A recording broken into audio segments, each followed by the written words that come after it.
Something is happening in Las Vegas that the rest of the NFL isn't fully paying attention to yet, and I think that's a mistake. Day 3 of Raiders OTAs is in the books, and while the media hasn't had direct access until tomorrow, the information that's been filtering out through beat reporters and the team's own channels is painting a picture that I find genuinely exciting. This isn't hype. This isn't blind optimism from a fan who just wants his team to be good. This is me looking at the details coming out of that facility and recognizing that the foundation being built right now could be something real. Let's start with the thing that matters most, because everything else branches off of it. Fernando Mendoza, rookie quarterback, and the offensive coordinator Andrew Janovich, a guy who has now followed Clint Kubiak for 3 consecutive seasons, from Derek Carr to Sam Darnold and the Super Bowl run in Seattle, and now here to Las Vegas. This man sat down for an interview and said something about Mendoza that stopped me cold. He said Fernando is asking questions that you might not have thought about for a couple more years. He wants to know the why behind everything, not just what the play is, but why that play exists, why it's being called in that specific situation, what the thinking is behind the design. I need you to sit with that for a second, because I don't think it sounds as significant as it actually is on the surface. It sounds like a nice compliment, a coach saying his rookie is curious and attentive.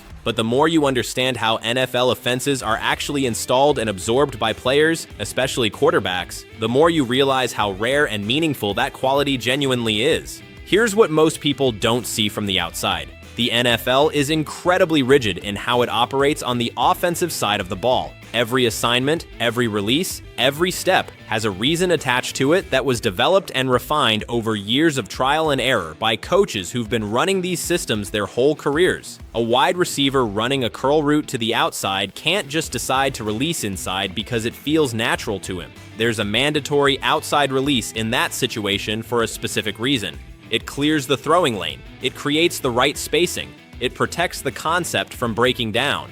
An offensive lineman in a wide zone scheme has precise footwork requirements that exist because the whole blocking architecture collapses if he doesn't execute them correctly. None of this is arbitrary. It all has logic underneath it. Most players, when they come into the league, absorb these instructions without ever drilling down to the root of them. They do it because they're told to do it, and that's enough to function at a basic level. But quarterbacks who think that way, who accept the system without interrogating it, they hit walls. They run the play correctly in a clean environment, but when everything breaks down, when the defense does something unexpected, when the protection shifts and the pocket closes early, they don't have the conceptual understanding to adapt. They only know what, not why. And when what stops working, they're lost. What Janovich is describing with Mendoza is a quarterback who is building a mental architecture from the ground up, not just memorizing a playbook, but genuinely understanding the reasoning behind the system. Why is this play called in this down and distance? What's the leverage we're trying to create? What does the defense have to take away for this call to work? And what opens up when they do? These are the questions that separate quarterbacks who can read a defense from quarterbacks who can manipulate one. And Mendoza is apparently asking them before he's even played a single regular season rep. Janovich's role in all of this is worth understanding clearly. He's the offensive coordinator in title, yes, but Clint Kubiak is calling the plays. That's just the structure of how this staff operates. But what Janovich does have, in a very focused and specific way, is the responsibility of developing Fernando Mendoza. He's the guy in the room with him, answering those questions, walking through the concepts, making sure that every single thing Mendoza is curious about gets addressed. And when your quarterback developer comes out publicly and says this kid is operating years ahead of where you'd expect, that's not a throwaway line. That's a man who has worked with quarterbacks at multiple stops across multiple seasons, telling you he's genuinely impressed by what he's seeing. Now add the Kirk Cousins layer to this, and the picture becomes even more interesting. Michael Penix Jr., who played alongside Cousins in Atlanta, who was drafted by the Falcons while Cousins was the starter, came out and spoke about what it was like to have Cousins as a veteran presence in that building. He talked about how Cousins helped him understand the game at a deeper level, helped him lock in each day, walked him through reads and situations that a young quarterback doesn't always have the experience to navigate on his own. The way Penix described it wasn't just about football knowledge. It was about the kind of grounded, steady daily presence that a veteran with a family and a career and real perspective on life provides to a kid who just got out of college and is suddenly trying to figure out everything at once. And I think that matters more than people give it credit for. When you draft a rookie quarterback, the veterans in the room aren't just depth pieces or competition. They're the culture. They set the standard for how preparation is treated, how film sessions go, how a young player learns to carry himself between the lines. Kirk Cousins is not coming to Las Vegas to reclaim a starting job and lead this franchise into the next decade. He knows what he is at this stage of his career, what he can do, and what it sounds like he's already doing based on everything coming out is be the kind of steady, intelligent, professionally rigorous presence that shapes how Fernando Mendoza approaches every single day. That's the real value, not the arm talent, not the mobility, the mentorship, the standard. Everything Janovich said about Mendoza's curiosity and everything Penix said about Cousins' guidance are pointing in the same direction. This organization made a deliberate choice to build the quarterback room in a specific way, and right now, 3 days into OTAs, the early evidence suggests it's working exactly as designed. Let me be honest about my position on how this plays out in the short term, because I think it matters. I don't want Fernando Mendoza starting week 1. I know that might be a controversial take for fans who are excited about the rookie and ready to hand him the keys immediately, but I genuinely believe the best thing for his long-term development is to sit, absorb, grow mentally, and let the game slow down for him before the real pressure arrives. Year 2 and 3 quarterbacks are almost universally more effective than their rookie selves, not because they suddenly get more talented, but because the speed of the game catches up to the speed of their processing. Everything that feels overwhelming in year 1 starts to feel manageable. The things that take conscious thought in the first season become instinct by the third. You don't fast-track that process by throwing a rookie into the fire before he's ready. You build it through exactly what Mendoza is apparently already doing, asking the right questions, learning the why, building a foundation that holds up under pressure. Now let me shift to the defensive side of the ball, because there's a conversation happening about Trayden Stokes that I need to get into. Stokes was the Raiders' second-round pick coming out of Arizona, and there was a lot of discussion at the time about where exactly he fits in the NFL. At Arizona, he played a lot of what looked like nickel coverage, but the context is crucial. Arizona ran a heavy cover 4 defense. And the way that defense is structured, Stokes' alignment in the slot was really just a byproduct of the scheme. He was essentially a safety playing deep quarter coverage who happened to line up in the slot. He wasn't pressing slot receivers, wasn't playing in the tight man-to-man situations at the line that a true NFL nickel corner has to handle. The position looked the same on the field, but the actual skill set being used was fundamentally different. So when I heard that in rookie minicamp, Stokes was playing primarily in the slot, my honest reaction was concern. Not panic, but genuine concern, because the slot in the NFL is one of the most demanding positions on the defense. You're lining up 1-2 yards off the ball against receivers who run every single route in the tree. Guys who are shifty and quick and release off the line with multiple moves to get you off balance. And when a defense like the one Robbie Leonard is going to run, which I expect to be one of the more aggressive, blitz-heavy schemes in the league, puts the nickel corner in man coverage, there's nowhere to hide. If Jamar Chase comes into the slot, or Justin Jefferson, or Hunter Renfrow types who just eat underneath defenders alive, Stokes has to be able to stick. Has to be able to stay connected through route breaks. That's a completely different challenge than rotating down from safety in a quarter shell. I projected Stokes as a safety in the NFL from the moment he was drafted. His athleticism, his instincts reading the field from depth, his ball skills, all of that points to safety. The idea of him as a starting nickel corner in a man-heavy scheme against elite slot receivers makes me uncomfortable. Now, I'll acknowledge that this is minicamp. They might not have had all the bodies they needed at certain positions, and sometimes coaches use these early periods to evaluate players in different roles before settling on where they actually belong. It's possible this is exploratory. It's possible he earns that slot job legitimately and develops the skill set to handle it.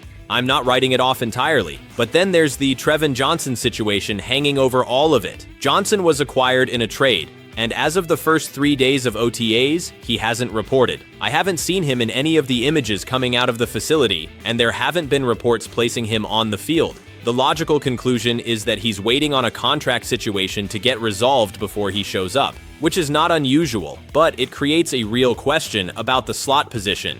If Johnson eventually shows up and the Raiders have the flexibility to move Stokes back to safety, where his college profile actually projects best, does that change things? Does it make more sense to put Stokes at safety, let Johnson figure out his role, and find a third or fourth option for nickel? These are the depth and alignment questions that OTAs are designed to sort out, and tomorrow, when the media actually gets access to the field, we should start getting much clearer answers. The offensive line picture is also worth talking about, because I caught something yesterday that I think is telling. Spencer Burford was seen working at left guard, left hand in the ground, which basically confirms that he's entering competition at that spot. When you combine that with what we've seen from Caleb Rogers taking reps at both guard positions over the last couple of weeks, the interior line depth chart is starting to take shape.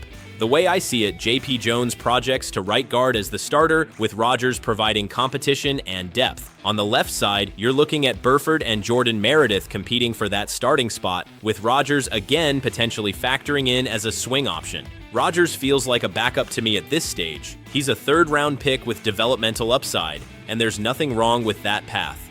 Not every draft pick needs to start immediately. Building a quality backup who can play multiple positions is valuable over a full season.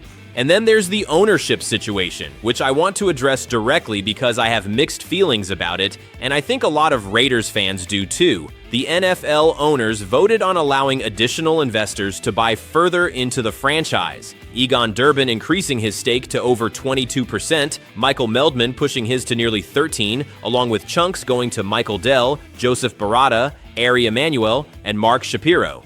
All approved unanimously, all 32 owners in agreement. The Raiders ownership group looks nothing like it did a generation ago. And when you sit and really think about what that means, it's a strange feeling to sit with. Al Davis was a lot of things. Complicated, stubborn, brilliant, occasionally infuriating, but he loved this franchise with everything he had. Football was personal to him. The Raiders were his identity, his life's work, his obsession. You knew, regardless of how you felt about his decisions, that the person making them was doing it because he cared deeply about winning.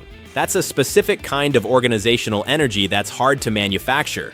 Mark Davis, and I'm being honest here without trying to pile on, has never really projected that same passion. The decisions over the years, the stadium moves, the roster construction philosophies, the coaching hires and fires, a lot of it has felt more transactional than emotional, more business than football. And now watching him gradually sell down his stake, bring in private equity players and tech billionaires and entertainment executives as partners, it raises real questions about what the identity of this franchise becomes when it's owned by a collection of investors rather than a single person with skin in the game and a deep emotional connection to the silver and black.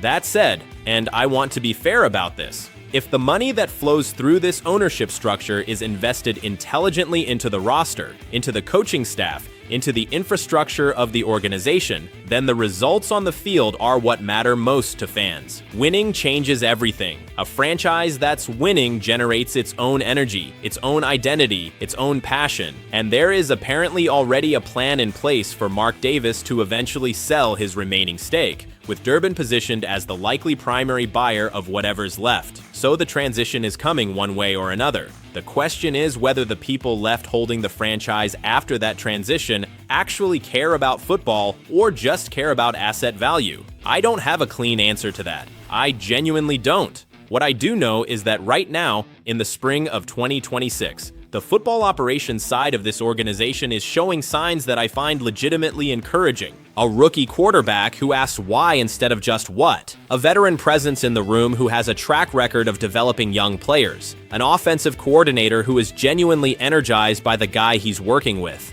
A defensive scheme that should generate pressure and create chaos. These are the building blocks of something. And 3 days into OTAs, the foundation looks more stable than I expected. Tomorrow is the first day reporters are on the field. Tomorrow we stop filtering everything through secondhand accounts and social media images and start getting actual observations from people who are watching these guys in person. I want to see how Mendoza moves in space. I want to see how the protection schemes are being installed around him. I want to see where Stokes actually lines up when the full roster context provides better answers. And most of all, I want to see whether the energy in that building matches what the words coming out of it have been suggesting.